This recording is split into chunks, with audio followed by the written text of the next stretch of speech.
এই আম গাছটিকে আষ্টে পৃষ্ঠে জড়িয়ে রয়েছে একটি লতা জাতীয় উদ্ভিদ।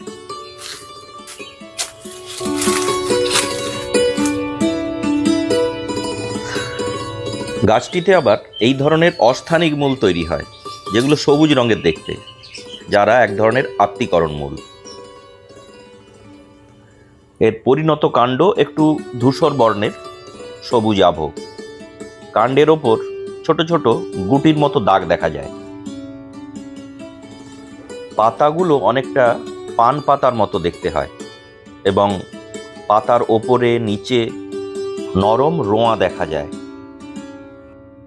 এর ফলগুলো গুচ্ছাকারে উৎপন্ন হয়।